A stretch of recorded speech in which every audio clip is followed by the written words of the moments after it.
J'ai 46 ans, je suis originaire de la région de Poitiers où je vis avec ma petite tribu, ma compagne et mon fils.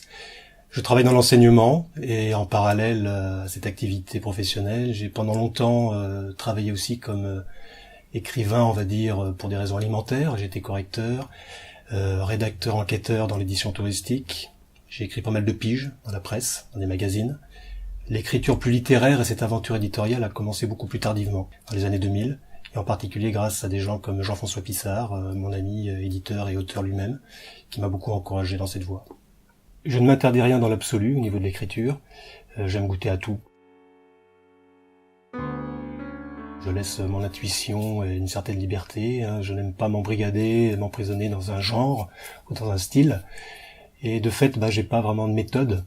D'abord, je suis pas très scolaire, j'ai un peu de mal avec cette autodiscipline, même si je suis capable de le faire, mais elle ne m'amuse pas forcément. Donc je laisse l'intuition, je prends beaucoup de notes. Je suis quelqu'un qui aime la sensation tactile de l'écriture, donc je prends des notes sur des post-it, sur des morceaux de papier, sur des quêtes brouillons, je rentre dans des fichiers informatiques, des phrases qui me semblent plutôt bien roulées, des musiques qui me plaisent, parfois des annotations sur l'actualité. Et puis je verrai un peu plus tard ce que je peux en faire. Et à un moment, il faut quand même canaliser tout ça, toutes ces idées éparses, toutes ces bribes. Il faut les irriguer, et c'est là qu'intervient, je dirais, l'exercice imposé. Et souvent, c'est mon ami d'ailleurs qui me donne des mots, des phrases, sur un temps donné de quelques heures, de quelques jours, pour à partir d'un indice de départ, créer une histoire. Et c'est là que je vais chercher justement tout ce que j'ai pu intuitivement, et de façon un peu hasardeuse, piocher ici ou là. Valise est un recueil de nouvelles, terme assez général qu'on a du mal à définir, et moi le premier, j'ai du mal à donner une définition à ce terme. En tout cas, valise contient des textes différents, variés dans leur registre, dans leur tonalité, qui nous emmènent dans des époques différentes avec des personnages aussi bien masculins que féminins. De la difficulté de trouver apparemment un dénominateur commun, mais il y en a un. Et il me semble que ce point commun entre tous ces textes tourne autour de ces personnages en clair-obscur, ambivalents, qui sont en butte à un environnement immédiat qu'ils ne comprennent pas, dont ils ne comprennent pas les codes, et qui parfois les rejettent. D'où des situations parfois un petit peu difficiles. Et c'est pour ça que je pense que c'est un recueil qui parfois vire au fantastique, dans le sens où il y a un réalisme brut, et qui peut se mêler très, très étroitement à des situations que parfois la raison n'explique pas toujours, ce qui laisse d'ailleurs au lecteur une grande liberté d'interprétation. Et du coup, ces personnages sont souvent très inquiets eux-mêmes, sont des personnages remplis de doutes, et qui en deviennent inquiétants également à la lecture, d'où ce caractère fantastique, qui me semble être la teneur même du recueil. Et finalement, si j'ai écrit ce recueil et tous ces textes à des moments différents, avec des inspirations différentes, c'est peut-être tout simplement parce que l'humain m'inquiète. Une photo de toi près de l'ordinateur, souriante, comme tu sais l'être. Qu'est-ce que je vais en faire? La déchirer? Je ne pourrai pas. La garder, je ne pourrai pas. Sur l'étagère, servant de serre-livre, une lampe de cuivre achetée il y a 2 ans à Marrakech. Une saloperie pour touristes, t'avais-je lancé.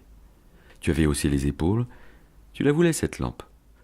Bon, c'est vrai, tu l'as marchandée, et tu en as tiré un bon prix. En fait, elle est plutôt jolie. N'empêche, c'est une saloperie. C'en est d'autant plus une depuis hier. Je la regarde ta putain de lampe et j'ai envie de la balancer par terre. J'ai envie de chialer. Le Maroc reste un agréable souvenir quand même. On s'était dit, tous les ans on se fait une virée à l'étranger. L'année dernière, je t'ai encore laissé choisir. La Tunisie. Bon, c'est l'Afrique du Nord, ça me gave. La cohue, les bazars, les vendeurs qui alpaguent jusque dans la rue pour te refiler leurs marchandises, les mouches sur les pâtisseries au miel, les appels du muezzin. Je voulais enfin du calme. Et puis, des visites culturelles. Cette année, j'avais décidé qu'on irait en Bulgarie. Des églises orthodoxes raffinées et de lourds bâtiments de l'ère communiste. Le genre de mélange qui me plaît. Tu as fait la moue. Tu as cédé, mais je ne t'ai jamais senti emballé. Si, c'est bien, tu as raison, il faut changer un peu, on retournera au Maroc l'année prochaine. Tu t'es voulu rassurante, solidaire de mon choix. Mais je n'ai pas aimé ce qui ressemblait à une très mauvaise argumentation. Tu n'en as rien à foutre de la Bulgarie.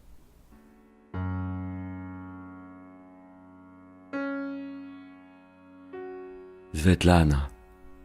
D'autres images le traversèrent, aussi froides que la neige et le vent.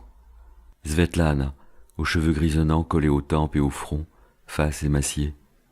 Svetlana, rongé de l'intérieur par cette maladie maudite, cette tumeur occidentale dont on n'avait pas besoin ici pour mourir. On ne mourait pas de la sorte avant. Dans ce pays, on partait à cause de la nourriture insuffisante en calories, de l'alcool trop fort, du travail trop dur ou du harcèlement policier.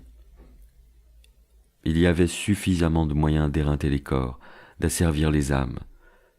La mort était violente, mais pas aussi sournoise.